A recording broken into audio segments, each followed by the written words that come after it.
Écoutez, en France, c'est bien, on est soigné. On n'est pas comme en Amérique où c'est tellement difficile de faire passer un healthcare ou un Medicare ou un Medicaid. Et on voit bien comment le brave Barack Obama s'en tire très très très très mal.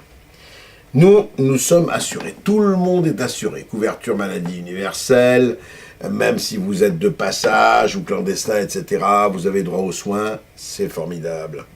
La France, pays d'accueil, pays qui soigne, pays qui est là, et la France, où la sécurité sociale connaîtra en 2011 un déficit de 23 milliards d'euros. Excusez du peu. 23 milliards d'euros. Alors qu'est-ce qu'on peut faire? Tout le monde se penche sur le malade depuis des dizaines et des dizaines d'années. On essaie de faire des économies par-ci, des économies par-là. Ben écoutez, peut-être que si on commençait à se pencher sur un certain nombre de fraudes, ce serait peut-être pas mal. Par exemple, comme me disait un gynécologue, j'ai la même femme qui vient accoucher 3 fois la même année. Évidemment, elles sont 3, mais avec la même carte.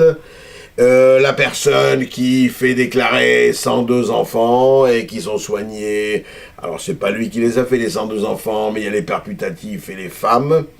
Il y a aussi tout l'extraordinaire, parce que ce n'est pas une question d'immigrés, de clandestins et tout cela.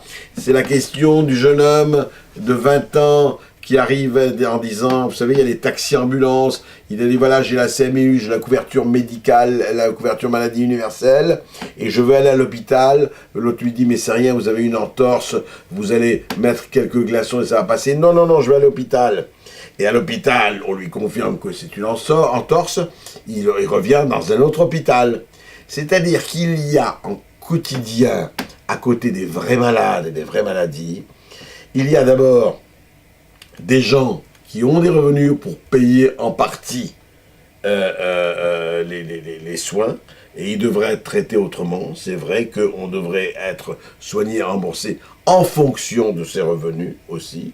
Et puis deuxièmement, il y a tout le côté certificat de complaisance, il y a tout le côté, toute l'industrie qui circule par rapport à ça. Alors, je veux pas avoir l'air de dire, oui, ça y est, alors vous allez me dire, mais c'est rien, qui veut pas qu'on soit soigné et tout. Non. Simplement, à un moment donné, quand les dettes s'accumulent, c'est vrai pour les retraites, c'est vrai pour le reste, à un moment donné, quand on ne peut pas payer, croire que les billets vont être envoyés du ciel, croire que la planche à billets va marcher pour toujours, c'est une connerie intégrale. Alors franchement, mettons tout sur la table là aussi et commençons à faire le ménage. C'est pas mal, je vous assure que notre santé, elle s'en portera mieux.